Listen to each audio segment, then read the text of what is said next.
மயிலாடுதுறை மாவட்டத்தில் உணவு பாதுகாப்புத்துறை எல்லா ஹோட்டல்ஸையும் இன்றைக்கி வந்து முனிசிபாலிட்டியோடு சேர்ந்து ஆய்வு பண்ணோம் கலெக்டர் சார் உத்தரவின் பேரில். ஸோ அந்த அடிப்படையில் நம்ம வந்து இப்போ ஆய்வு பண்ணதில் ஒரு 10 கடைக்கிட்ட ஆய்வு பண்ணியிருக்கோம். அதில் பழைய சிக்கன்ஸு, கலர் பொடி யூஸ் பண்ண இது, அப்புறம் பிளாஸ்டிக்ஸு, டெங்கு வந்து ப்ரீட் ஆகுதா இல்லையான்ட்டு செக் பண்ணுறதுக்கு பில்டிங்ஸ்லாம் நம்ம பார்த்துருக்கோம். அதில் பார்த்ததில் நம்ம கிட்டத்தட்ட ஒரு 25லேருந்து 30 கிலோ வரைக்கும் நம்ம வந்து பழைய கறியை சீஸ் பண்ணி டெஸ்ட்ராய் பண்ணியிருக்கோம். ஃபைன் இம்போஸ்மெண்ட் இப்போ வந்து பண்ணிக்கிட்டு இருக்கோம். ஆர்சி கேட்டகரியில் இருக்க உணவகங்களுக்கு வந்து நம்ம ஃபஸ்ட் அஃபென்ஸாக 10,000 ரூபா நம்ம வந்து ஃபைன் இம்போஸ் பண்ணுறோம்.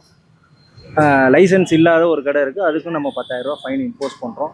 இப்போதைக்கு காலையிலேருந்து 10 மணிலேருந்து இப்போ 12 மணி வரைக்கும் இவ்வளோ பார்த்துருக்கோம்.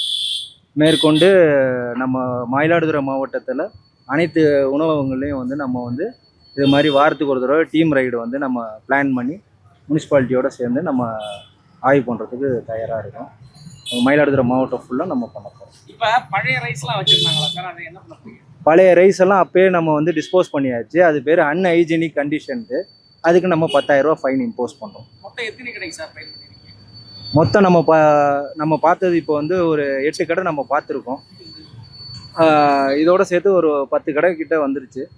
அதில் வந்து 4 கடைக்கு நம்ம ஃபைன் இம்போஸ் பண்ணிடுறோம். எவ்வளோ சார்? 40,000 ரூபா. ரெண்டாவது தடவைனா அவங்களுக்கு வந்து இம்ப்ரூவ்மெண்ட் நோட்டீஸ் நம்ம கொடுத்துருவோம். இப்போ 2வது தடவை அவங்க வந்து இதே மாதிரி தவறுகள் 15 நாள் கழித்து நம்ம வந்து இன்ஸ்பெக்ட் பண்ணும்போது இருந்துச்சுன்னா அவங்களுக்கு வந்து கடையை நாங்கள் வந்து டெம்பரரியாக லைசன்ஸ் சஸ்பெண்ட் பண்ணி சீல் பண்ணிடுவோம். ஃபைன் அமௌண்ட்டு 3 நாளில் அவங்க கட்டணும். அதுவும் கட்டலைன்னா நம்ம கடையை சீல் பண்ணிடுவோம்.